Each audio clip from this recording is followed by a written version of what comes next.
GST और income tax कमल पर ही कर रहा है घात। दोहरा करारोपण पहुंचा रहा है कमल को ही घात।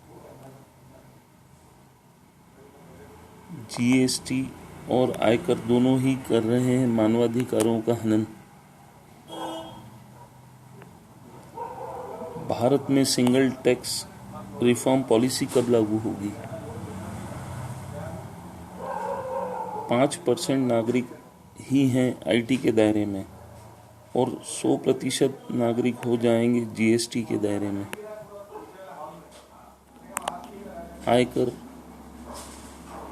आय पर लगाया जा रहा है और जीएसटी खर्चों पर।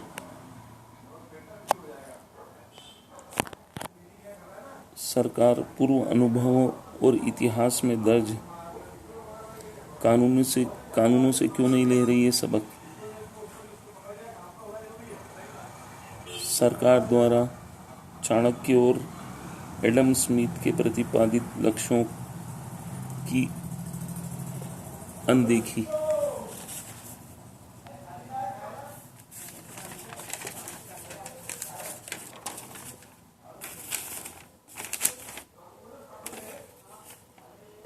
अठारह सौ वर्ष पूर्व का इतिहास सरकार कर रही है दफन।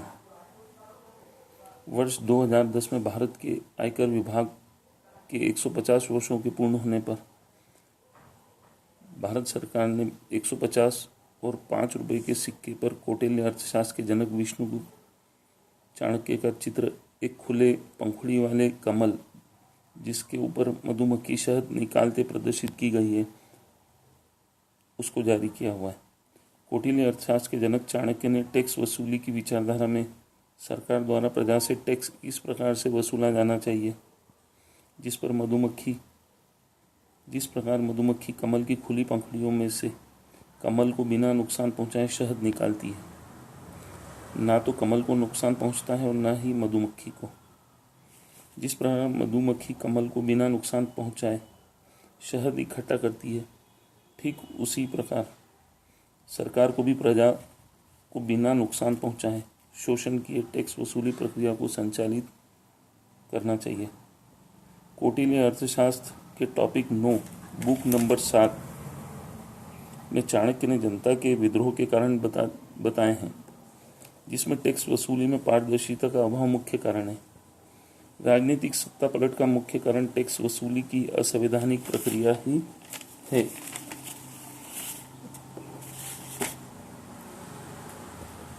एडम स्मिथ द्वारा प्रतिपादित मानव के प्रयासों को ही हतोत्साही करती सरकार। एडम स्मिथ ने वेल्थ ऑफ नेशन किताब में मनुष्य के प्रयत्नों और प्रयासों को सहारा था। Adam Smith wealth of nation किताब ने भी मनुष्य के मानवाधिकारों के संरक्षणार्थ सम्मानार्थ प्रतिपादित लक्ष्यों में मनुष्य को उच्च जीवन बनाए रखने के लिए निरंतर प्रयासों और प्रयत्नों को किए जाने की विचारधारा प्रतिपादित की थी। 350 वर्षों पूर्व प्रतिपादित मनुष्य के प्रयासों और प्रयत्नों को जीवन स्तर से सामंजस्यता स्थापित करती विचारधारा को मोदी सरकार ने दफन कर डाला। The efforts of every man to better his condition लक्ष्य को साधते हुए एकत्रित धन संपदा को मोदी सरकार ने काले धन में परिवर्तित कर डाला। मनुष्य के प्रयासों और प्रयत्नों से कमाया गया धन जिससे जीवन स्तर सुधारा जाना है, वह काला धन कैसे हो सकता है?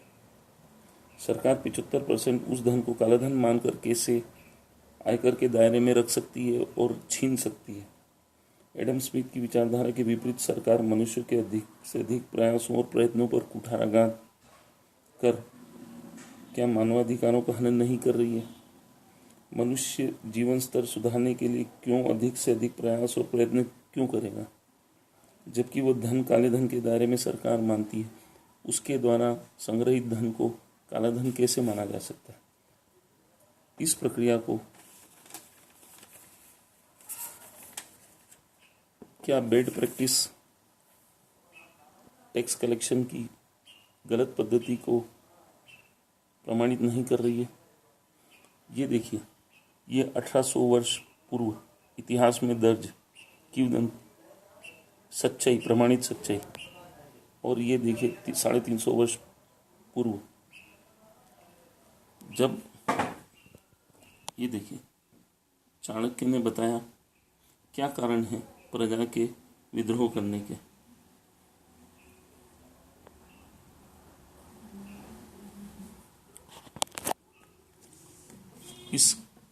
इसकी शिकायत की गई प्रधानमंत्री कार्यालय, राष्ट्रपति कार्यालय, मुख्य न्यायाधीश कार्यालय और मानवाधिकार आयोग में। और इस पर जिस तरीके से कार्रवाई की गई, सुप्रीम कोर्ट ने इस याचिका को सुना और अभी अंडर प्रोसेस रखा है। ठीक उसी प्रकार प्रधानमंत्री कार्यालय में भी यह शिकायत दर्ज हो चुकी है, शिकायत याचिका दर्ज है। ये राष्ट्रीय मानवाधिकार आयोग में शिकायत दर्ज हो गई है। अब विचारणीय पहलू है, ये देखिए, ये राष्ट्रीय मानवाधिकार आयोग में शिकायत दर्ज हो गई। प्रश्न उठता है कि क्या चाणक्य ने जो कमल में से शहद निकालने की जो प्रक्रिया मधुमक्खी द्वारा बताई गई थी, उसका सरकार समर्थन नहीं कर रही है और अब जो कमल है उसको ही नुकसान पहुंचाया जा रहा है।